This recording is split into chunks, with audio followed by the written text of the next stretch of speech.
இன்னைக்கு அமாவாசைக்கு என்னோட பிரதர் வந்திருந்தான். அவனை கூட இன்னைக்கு லஞ்சு உறவுகள் தொடர் கதை எதுவுமே கொண்டு போக முடியாது. இவனும் நானும் சின்ன குழந்தைலேருந்து ஒன்றா வளர்ந்தோம். என்னை விட 4 வயசு பெரியவன்.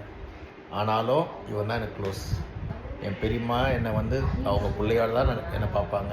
அவங்க என் அம்மாவோட ஜாஸ்தி எனக்கு அன்பு காட்டினது என் பெரியம்மா தான். அதனால தான் அவங்கள எப்பயுமே நான் ரொம்ப பாசமாகவும் இதுவாகும். உறவுகள் காசு ஆயிடுச்சு. வாழ்க்கையில் எதுவுமே கொண்டு போக மாட்டீங்க. இது என்றைக்குமே நிலைக்கும். காசு பணத்துக்காக இவனோட பழகலை.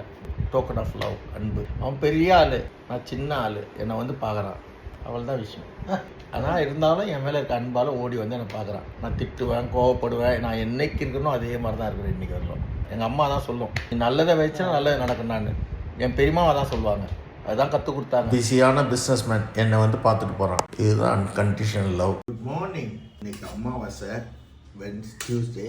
இன்னைக்கு எங்கள் வீட்டில் அமாவாசைக்கு படையல், சாம்பார், பருப்பு, நெய் போட்டு, பீன்ஸு, வாழைக்காய். எங்கள் வீட்டில் ஸ்பெஷலே தான் வாழைக்காய். இப்படியே வறுவல் செய்வாங்க, சூப்பராக இருக்கும்.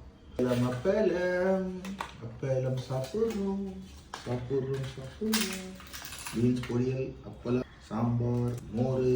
இதுக்கு மேலே என்ன வேணும்? இந்தியாவோட ஃபேவரட் ஃபுட் இன்னைக்கு. எல்லாமே விரும்பி விரும்பி சாப்பிட்லாம் சில்வியா. இந்த ஊர் நெய் தான், பார்வதி நெய். எங்கள் அத்தை பேர்லேயே இருக்குது. செம்மையாக இருக்குது.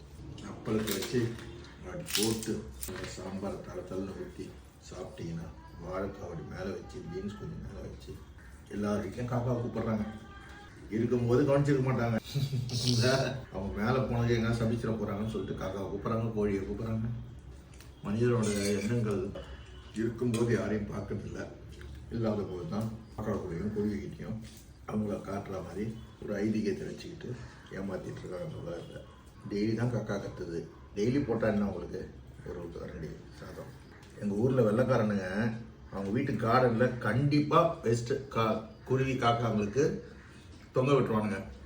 இதெல்லாம் போட்டு நெஸ்ல சீடுங்க, விதவிதமான சீடு எல்லாருமே பண்ணுவாங்க. அவங்க வீட்டு கார்டனில் மரத்தில் மாட்டி விட்டுருவாங்க. அது சாப்பிட மறுபடியும் ரீஃபில் பண்ணிக்கிட்டே இருப்பாங்க. நம்ம அமாவாசை அன்னைக்கு வளர்க்குறோம், மற்ற நாள்லாம் விரதம் இருக்கணும்னு சொல்லிட்டீங்க. நம்ம அமாவாசை அன்னைக்கு விரதம் இருக்கிறோம், மற்ற நாள் நான் சாப்பிட்றோம். எப்படி இருக்கு பாருங்க. இப்படியும் உடம்பு இயங்குது. யார்கிட்ட பழகினாலும் உண்மையாக பழகுங்க, உண்மையாக இருக்குது. அதுதான் நம்ம நல்லைக்கும் என்றைக்குமே அடுத்த லெவலுக்கு கொண்டு போகும். காரியத்துக்காக பழகிற வாழ்க்கை எல்லாமே நிரந்தரமற்றது. ஒரு பானல் மாதிரி என்னமோ. தேங்க்யூ. எங்கள் அம்மா அப்பா எனக்கு தான் கற்றுக் கொடுத்தாங்க. God bless you. Thanks for your feast and me. God bless you, Kanama, for your video.